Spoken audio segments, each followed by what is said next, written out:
Shalom. यूहन्ना 10:10 में लिखा है, चोर नहीं आता मगर चुराने, मार डालने और हलाक करने को। मैं इसलिए आया कि वो ज़िंदगी पाएं और कसरत से पाएं। यहाँ पर दो शख्सियतों का, दो हस्तियों का, दो वजूदों का जिक्र है, और वो आते क्यों हैं, उनके आने का मकसद क्या है। पहली बात, चोर। ये चोर कौन है? ये इब्लीस है, ये शैतान है, और इसके आने जाने का अमल जारी रहता है। ये आता क्यों है, इसका मकसद क्या है? ताकि चुराए, हलाक करे, मार डाले। क्या चुराए?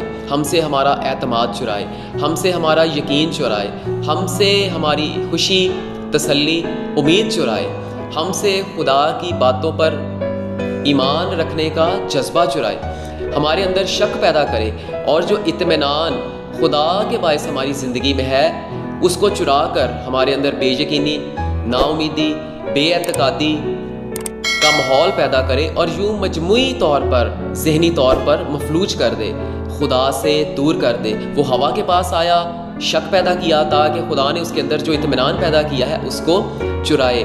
आज भी उसका यही काम है, सोचों में आना, इत्मीनान, खुशी, तसल्ली को छीन लेना, गैर यकीनी सूरत हाल पैदा कर देना, ज़हनी तौर पर इंसान को मफलूज करना, इंसान के सुकून को बर्बाद करना, और यूँ खुदा की बातों पर ईमान के एतबार से जो यकीन है उसको शक में बदल देना, और फिर यही शक रूहानी हलाकत का बायस बन जाता है, खुदा से दूरी का सबब बन जाता है।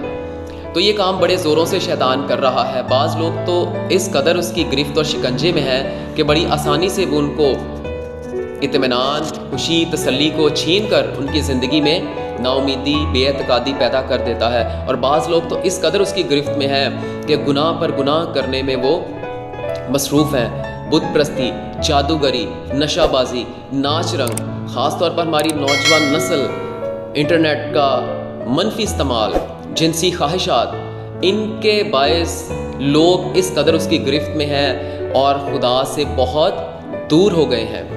लेकिन आयत का दूसरा हिस्सा है, मैं इसलिए आया कि वो ज़िंदगी पाएँ और कसरत से पाएँ। इस हिस्से में जिसका जिक्र है वो कोई और नहीं बल्कि निजात दहिंदा, मखलसी देने वाला, फजल करने वाला, मुआफ़ करने वाला, रहम करने वाला खुदावंद यस्सु है। उसके आने का मकसद क्या है? कि वो ज़िंदगी पाएँ। कौन ज़िंदगी पाएँ? दुनिया के जितने भी गुनाहगार हैं उस पर ईमान लाने के वसीले से ज़िंदगी पाएँ। एक का काम यानी इब्लीस का काम चुराना, हलाक करना, इत्मीनान छीनना, नाउमीदी पैदा करना, बेएतमादी पैदा करना, और खुदा से राब्ता तोड़ के रूहानी हलाकत का बायस बनना।